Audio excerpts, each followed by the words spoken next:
Smart 24, driving business.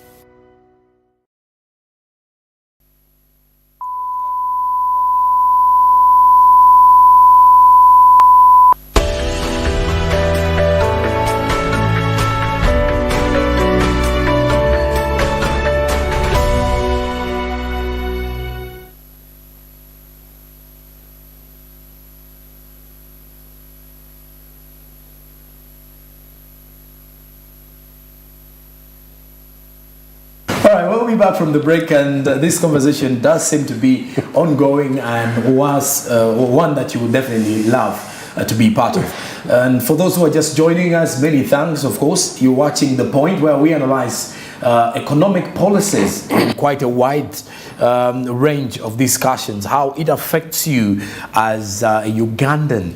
That is something that we look at definitely. And of course, in the kind of situation of looking at what is happening in the trends in Uganda, Monday, just out of the blue, Ugandans on social media, after just a headline, of course, from the top stories in the Daily Monitor, had a front page showing the fact that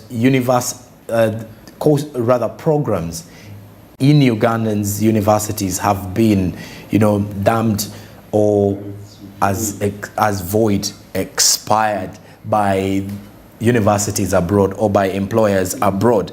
Well, of course, in the long run here, in our conversations, you will get to realize programs don't expire. And it does seem to be like maybe the better word to use is discontinued. And of course, Professor says, again, discontinuing, that may seem too harsh for a word. Yeah. It's more like a review or something. It is reassessment. Reassessment. It should be reassessment. In fact, on the status of National Council for Higher Education website, I would suggest they say due for reassessment. Due for reassessment, not expired. And a program that has not been submitted, which is new, of course, you can never run that one. True, very true. You can never. Before National Council writes to you that your program has been assessed through a number of processes that they have to go through, at least to check for minimum requirements under the quality assurance framework, which is very clear. All the documents are on the website for National Council to see.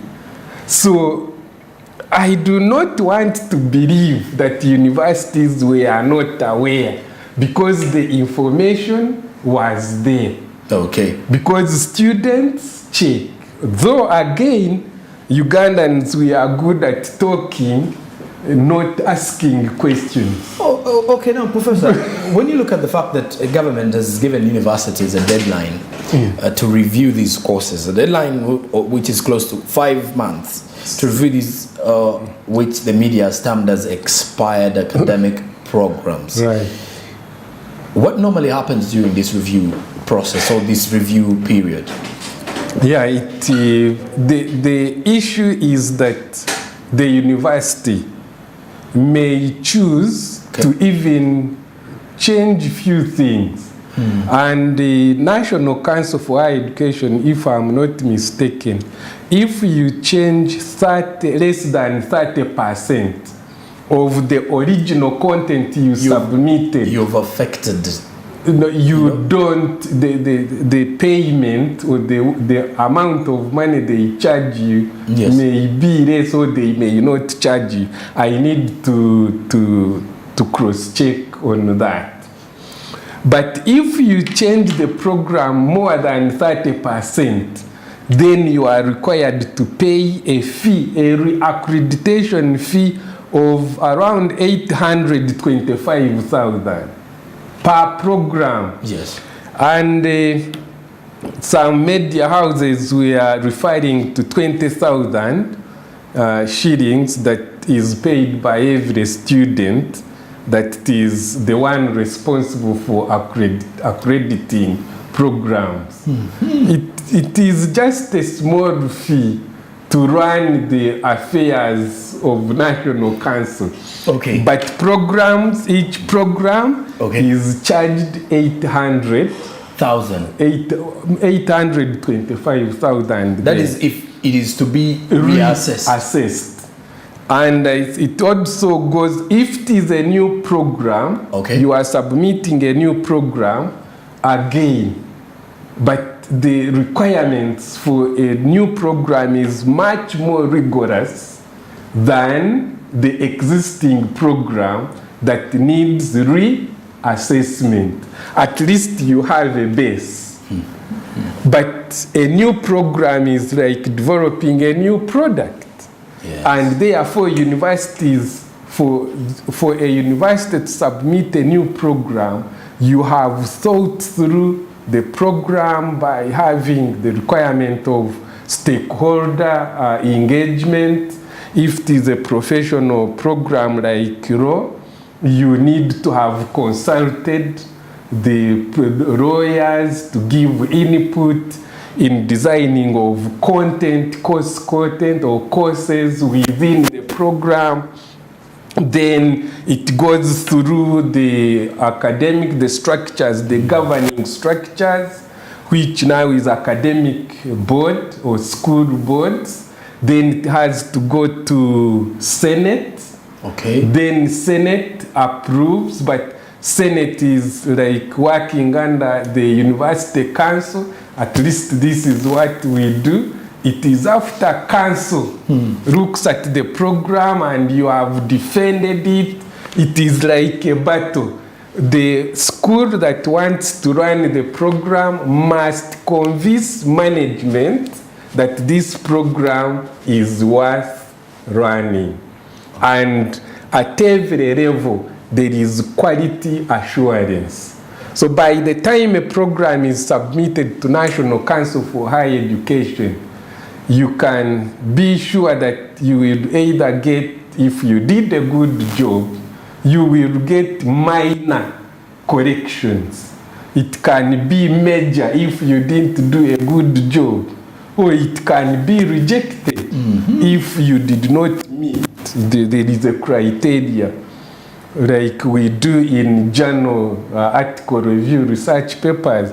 If the paper doesn't meet certain requirements, you reject it. We call it desk rejection. Okay.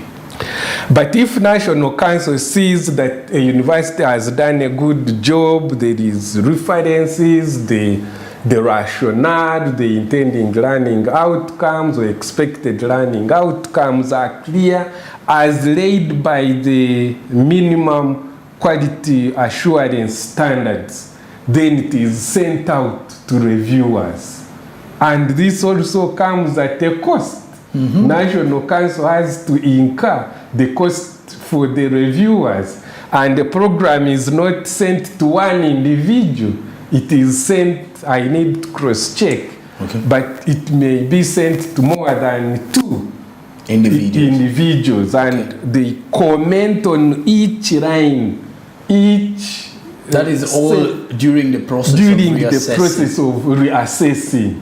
And if everyone writes a report that this is brilliant, these people did a good job, then National Council sits, considers the reports, and it issues a certificate or a letter of accreditation. And that's when you can advertise it, if it is a new program, for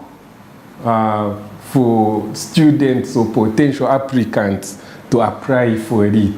But an existing program that needs reassessment, if you submit it where like a month or 3 months, National Council normally puts under review, and therefore you are safe.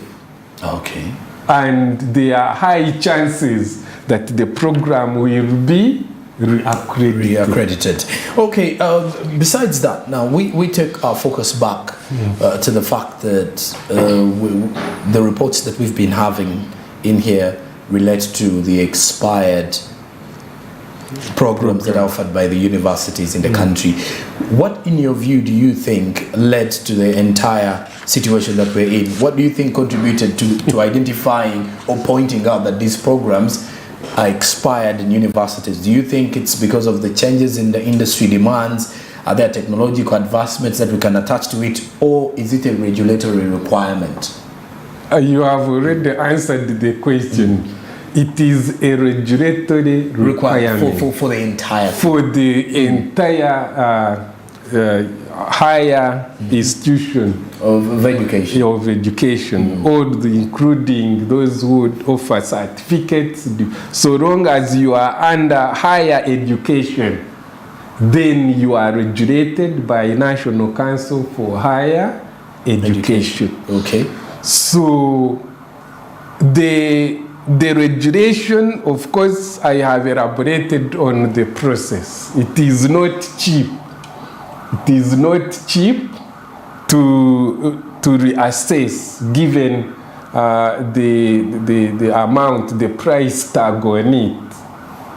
And most of vice chancellors are saying, or some of them said, COVID could have disorganized them because you need staff to be together to discuss, or the schools, because each school has programs it wants to offer depending on the discipline. So if lecturers are in disarray, they cannot have a meeting. How can they discuss a program or a course unit and update it, reference materials and so on? But one again would argue with information technology, where you have Zoom, you have Teams, you have all these possibilities. There is no reason why universities, if it was not laxity, why an existing program would go overboard over 5 years and you are not aware that you need, as a regulation, National Council requires that it is reassessed. And I think, because by the look of things here, we were caught off guard. Because if you look at quite a number, Makerere University, for example, Uganda's leading public university, being one of those being identified with, expired programs that are being offered there. Now, this takes us back to the fact that were we caught off guard, or we forgot about reassessing?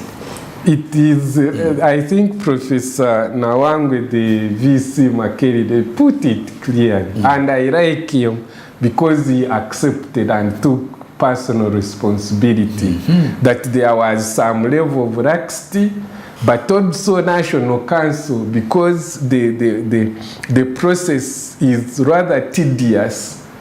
Imagine having to reassess 2,000 or 1,000 cost programs. Yes. In fact, it is programs and with limited resources and probably the manpower, and that's why they rely on professionals like us who understand issues of quality assurance, issues of accreditation, issues to help them. Otherwise, the staff of National Council, as an establishment, they may not have that capacity. So, and neither do they have, if they send a program to a reviewer like me, they give me 2 weeks to return, and I take a month. It means then they have to send it again to another reviewer, and that affects the rate at which National Council reassesses or accredits the program. So we can apportion the blame on both the regulator and the stakeholders, the university. Stakeholders. Okay. Do you think the identification of these expired courses is likely to, affect the employability of students who have already, completed these programs? I have told my students when I'm teaching or when I'm empowering them that the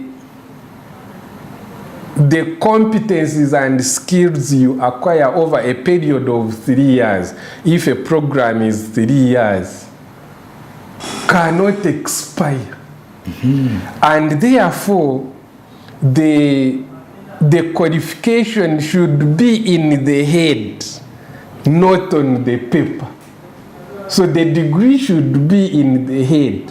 Okay. What can you do with the knowledge you have acquired in order to make a difference? So if I came here with no certificate, but I can operate, Yes. I can do wonders in your and produce results. Yes. And a person with a first class cannot do that. Who do you give the job? We're taking one who can offer. Who can do something? Someone who can add. Who can provide a solution To the an problem. existing problem at the within time. an organization. Yes. So it is not about the paper. The paper must be backed, the certificate must be backed with ability to perform. You know, at times, most of our employers in the country here seem to want more of, one is, academic papers, and to at least know that we're employing someone who has passed through this university and has this qualification. Now, at times you wonder, because some people actually thought that since our programs were expired, chances are we're going to go back to the universities to redo. No. Okay. No. And I think you earlier on we said the state Anthony was reassuring, and even the ED National Council for Higher Education made it on point number 4 that on accreditation, institutions receive letters specifying the period after which the program should be reviewed and submitted for reassessment. Okay. And she says, the professor said, that in number 8, programs that have received prior accreditation in accordance to the National Council for Higher Education Minimum Standards and Regulations are valid.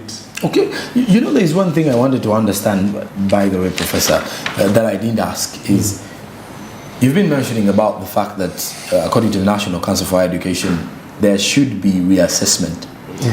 Now, my question would be, if you're to look at the past, how often does this assessment happen? The regulation, you see, the regulator, National Council plays the regulatory role. Yes. They have given a 5-year period, right? To assess, they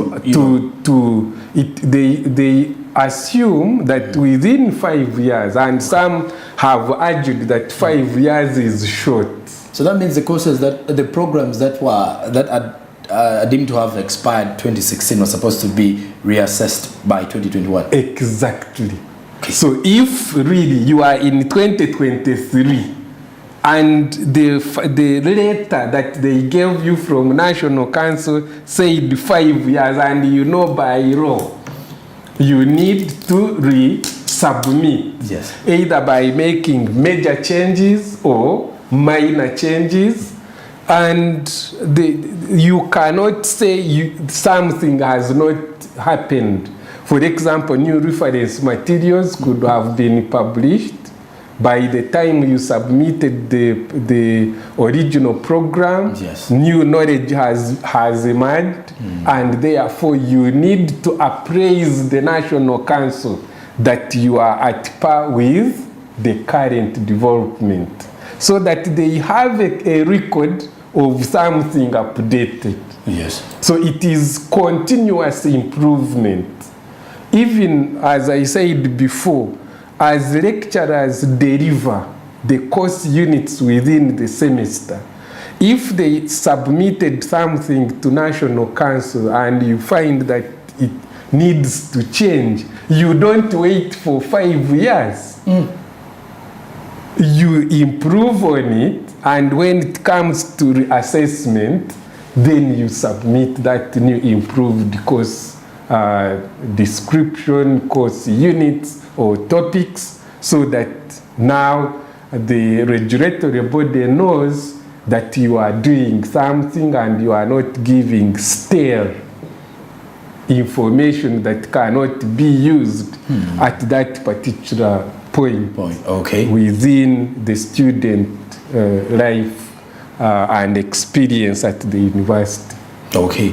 Now, in case the outcome of in the reassessment situation that normally happens, yes. if I want to believe if the market demands currently, if for example the program is not highly recognized in the work in the work space, does the National Council of Higher Education decide to scrap it off the curriculum? National Council cannot decide. In fact, the university it should be the university, because the program and the award belongs to the university. So the National Council only has to review and try to look through the program, yes. the courses in there. Okay. And if it is irrelevant, why would you still take it up there for assessment? For example, in our case, there was one course in that dossier, yes.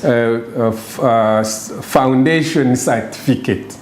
We used to offer that since the university started, to assist those with O-level 5, those who did not qualify to go for a diploma, so that you help them to move through to meet the admission requirements for diploma, bachelor's, and so on. Yes. So it is no longer marketable for us, and therefore we never saw a reason why we should send it for reassessment, because no student is admitted on it. It is redundant, and the prudent thing is to write to National Council to delete it, because it has no effect on the either revenue, because it is a product anyway. A program is what we design as a product, but in this case it is a service, and we offer it to the public. And those who look at the program structure and they are satisfied that it can improve their skills, competencies, and knowledge, then they apply for it. And competition also creates some challenges, and making sure that your programs are better than the other, for example, private or public universities. Okay.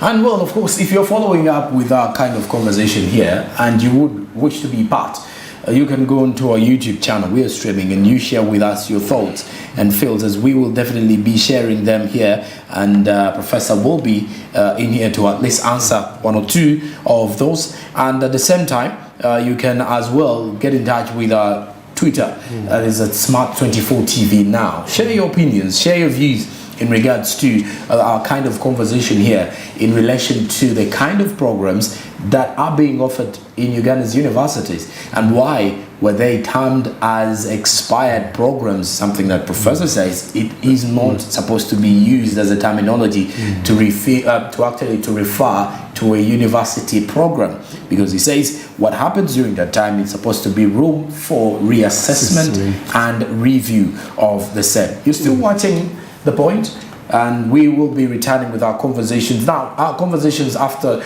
the break will be turning and focusing on one, how have the universities been affected with this? Because we've seen vice chancellors coming out in the news, the media, to try to, to at least defend the universities, and at the same time to create clarity and also offer confidence and a form of security for those who are yearning to apply for these programs, and those who are already in their final years, to assure them that their degrees are valid and their programs are not expired. We'll return with more conversations here on Smart 24 Television. Keep it locked.